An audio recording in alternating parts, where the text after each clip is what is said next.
우선 저의 가장 확실한 방법은 요 연고입니다. 여드름도 있고 모낭염도 있고 이러다 보면은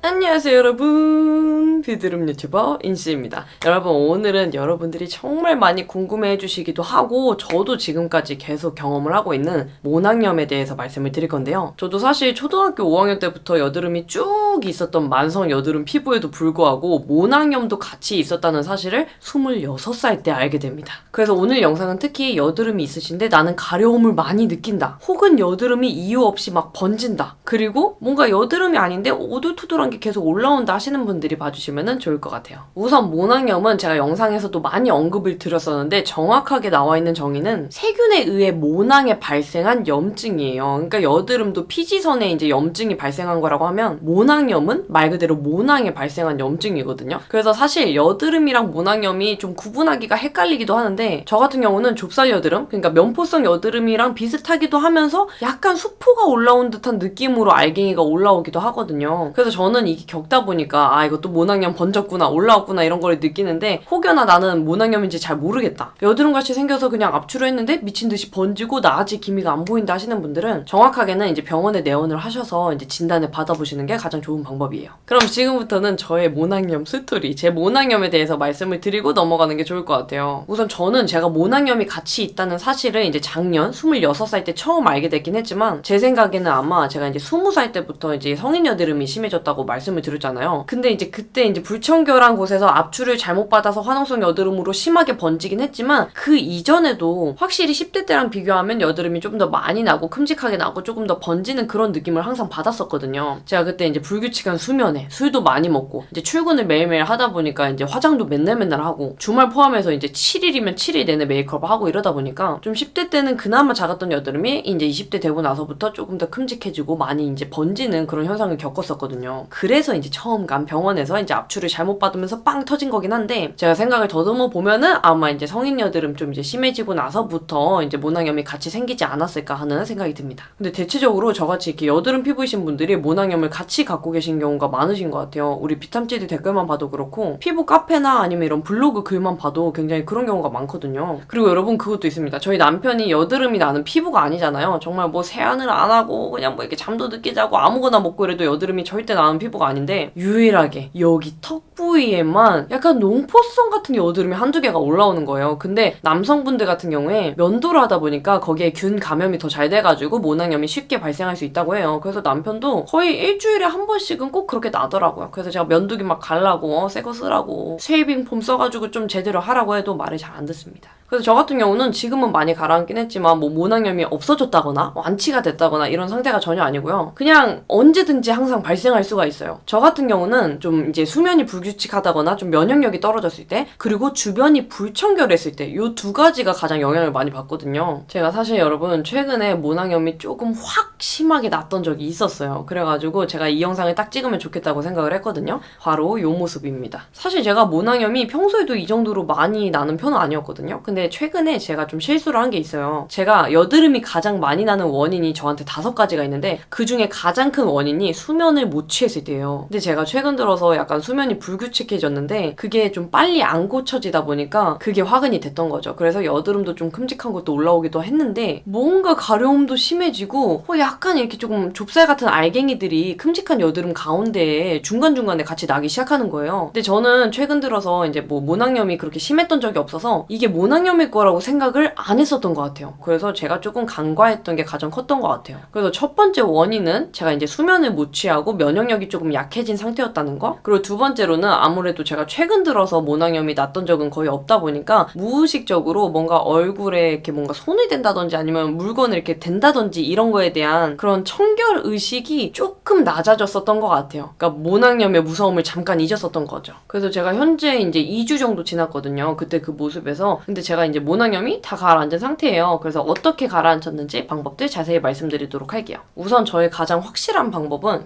요 연고입니다. 모낭염입니다. 이거는 물론 전문가분들도 이제 영상에서 많이 추천을 해주시는 모낭염에 효과 좋은 연고인데요. 제가 영상에서 항상 말씀드렸던 거는 베아로반 연고잖아요. 근데 제가 그거를 다 써가지고 이제 집 앞에 약국에 다시 사러 갔는데 베아로반 연고가 없다 그래서 S로반 연고를 그때 이제 심했을 때 사용을 했거든요. 근데 베아로반 연고랑 똑같이 동일하게 효과를 봤습니다. 왜냐면 무피로신계 항생제 연고이기 때문에 효과가 동일해요. 근데 우리 여러분들이 S로반이나 베아로반 연고에 대해서 너무 다 잘 알고 계시는 분들이 많으세요. 근데 조금 주의를 해주셔야 될 게 무피로신계 이제 항생제 연고이기 때문에 너무 같은 부위에 많이 사용을 한다거나 아니면 같은 부위에 정말 매일매일 계속 사용한다거나 이러면은 내성이 생길 수가 있거든요. 그래서 제품 구매하면은 그런 설명서 있잖아요. 주의사항을 꼭 참고를 하셔가지고 사용을 해주시는 게 중요합니다. 근데 저 같은 경우는 얘를 한 이틀 아니면 3일만 발라도 거의 모낭염이 확 가라앉는 거를 항상 경험을 했어가지고 같은 부위에 10일 넘게 사용한 적이 거의 없는 것 같아요. 그리고 우리 여러분들이 사용하는 방법이나 순서에 대해서도 많이 궁금해해 주시잖아요. 저 같은 경우는 모낭염이 이미 심하게 나거나 뒤집혔을 때는 얘를 빨리 잡아주는 게 가장 중요하다고 생각을 하거든요. 그래서 이 연고를 바를 때는 다른 스킨케어를 하지 않습니다. 막 피부가 막 건조하고 불편한 그런 느낌이 들어도 우선 얘를 잡아주는 게 중요하기 때문에 뭐 다른 스킨케어를 같이 사용한다거나 이러면은 뭔가 이 연고랑 스킨케어 제품이 섞일 수도 있고 저 같은 경우는 뭔가 느꼈을 때 이 모낭염이 난 부위는 그냥 아무것도 안 닿게 해줬을 때가 가장 나았던 것 같아요. 아무리 깨끗하고 뭔가 청결한 무엇이라고 할지언정 모낭염이 이미 난 상태에서는 최소한의 접촉만 해줘야지 그나마 좀 괜찮더라고요. 그래가지고 저는 모낭염이 많이 올라왔다, 심상치가 않다 할 때는 스킨케어는 안 하고 가라앉을 때까지 연고만 사용을 합니다. 그래서 아까 말씀드린 것처럼 정말 소량만 사용을 해야 되기 때문에 손 절대 안 되고요. 그냥 면봉에다가 연고 묻혀가지고 이제 모낭염 부위에다가 정말 소량만 톡톡톡톡 발라주는 편이에요. 아 그리고 여러분 그 모낭염뿐만 아니라 모낭염이 나 있는 그 영역 안에 있는 여드름에도 저는 이게 조금씩 같이 발라주는 편이에요. 뭐라 그래야 될까? 간지러울 때 이 부위라고 하면은 여기가 전체적으로 다 간지럽거든요. 여기라 그러면 여기가 다 간지럽고 근데 이 영역 안에 여드름도 있고 모낭염도 있고 이러다 보면은 이 모낭염이랑 여드름이 같이 이렇게 생기는 경우도 있다고 해요. 그래서 저는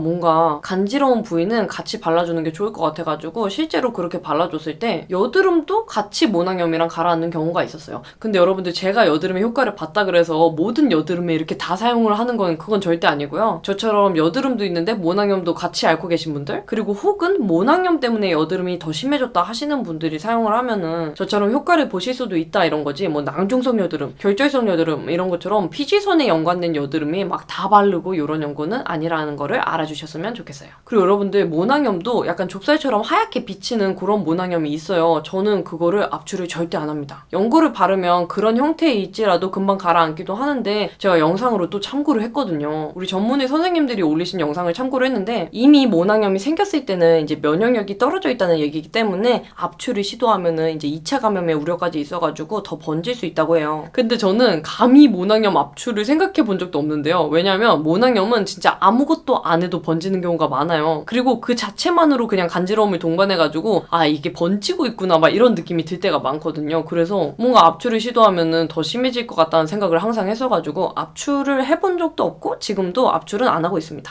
네, 그러면 여러분 지금까지는 제가 모낭염이 심하게 났을 때 하는 방법을 말씀드린 거고요. 제가 평소에 모낭염을 위해서 하는 방법들 진짜 부가적인 것들 좀 생활 패턴들을 말씀드리도록 할게요. 제가 아까도 말씀드렸다시피 제가 모낭염이 나는 원인은 가장 크게 두 가지예요. 면역력이 약해졌을 때 그리고 불청결할 때 정말 여드름이랑은 약간 다른 느낌으로 정말 조금이라도 불청결하면은 정말 모낭염이 쉽게 올라오거든요. 저 같은 경우는 안경을 평소에도 쓰기 때문에 안경에 그 받침대가 여기 닿잖아요. 안경을 하루라도 소독을 안 해주면은 진짜 뭐 하루 만에라도 여기에 모낭염이 바로 올라와요. 알갱이가. 그래서 여드름을 떠나서 진짜 저는 모낭염 때문에 청결을 더 많이 신경을 쓰는 것 같아요. 특히 뭐 베개 커버 갈아주는 거나 뭐 수건을 매일매일 새 것만 사용을 한다거나 핸드폰이랑 안경, 마우스, 키보드 소독을 맨날 해준다거나 뭐 손 자주 닦는다거나 이런 거는 너무 당연한 게 돼버렸고 그리고 뭐 손을 포함해서 얼굴에 접촉하는 행위를 다 조심하고 있어요. 근데 실제로 그 이제 초록창에다가 모낭염만 검색을 해보셔도 원인 중에 하나가 불결 무결함 위생이라고 이렇게 나와 있거든요. 근데 제가 실제로 느꼈을 때도 그런 걸 많이 느껴가지고 그래서 진짜 저처럼 모낭염 같이 앓고 계신 분들은 주변 청결이나 얼굴에 닿는 물건들, 특히 안경 같은 것들 조금 조심해주면은 확실히 덜 올라오더라고요. 그리고 메이크업은 되도록이면 안 해주는 게 좋지만 어쩔 수 없이 하게 된다고 하면은 특히 쿠션 같은 거에 퍼프에 항상 묻어 있잖아요. 뭔가 스펀지는 잘 빨게 되는데 쿠션은 그냥 잘 안 빨게 되는 경우가 많은 것 같아요. 쿠션 퍼프를 자주 사용한다 하시면은 그만큼 자주 빨아주시는 것도 중요한 것 같아요. 그리고 아무래도 면역력이 약해졌을 때 그렇게 균 감염에 쉽게 될 수 있는 거기 때문에 면역력을 위해서 하는 것들, 뭐 물 많이 마시기, 그리고 잠 푹 자기, 그리고 장 건강이 또 튼튼해야 이제 유익균들이 많아지니까 저처럼 이제 아침 공복에 뭐 유산균을 먹으시는 것도 도움이 되실 수도 있을 것 같고요. 그리고 또 충분한 영양소를 섭취를 해줘야 면역력 강화에도 도움이 되기 때문에 과일이랑 야채 섭취를 많이 해주시는 거를 추천드리는데 그 중에서도 이제 우리가 편하게 먹을 수 있는 과일이 사과. 사과가 면역력에 좋은 과일 중에 속해요. 그래서 저 같은 경우는 아침에 이제 일어나자마자 유산균 바로 복용하고 그 다음에 사과를 바로 아침으로 섭취를 하거든요. 그러면 진짜 이렇게 생활 속에서 작은 거 하나하나가 모여가지고 모낭염뿐만 아니라 진짜 여드름 나는 개수도 확실히 줄고 또 장 건강이 피부랑도 밀접한 관계가 있잖아요. 그래서 장 건강이 좋아지다 보니까 여드름도 확실히 덜 나고 이게 계속 좋은 순환이 되는 것 같아요. 네, 여러분, 그러면 지금까지 제가 느낀 모낭염에 대한 모든 것들 그리고 효과가 좋았던 방법들을 소개해드렸는데요. 사실 뭐 여드름을 포함해서 모낭염도 계속 진행 중이기 때문에 앞으로도 제가 이렇게 케어를 하면서 효과가 좋은 방법들 바로바로 영상으로 공유드리도록 할게요. 그러면 오늘도 인씨의 영상 봐주셔서 너무너무 감사하고 우리는 다음에 더 이쁘고 유용한 영상으로 만나요. 안녕!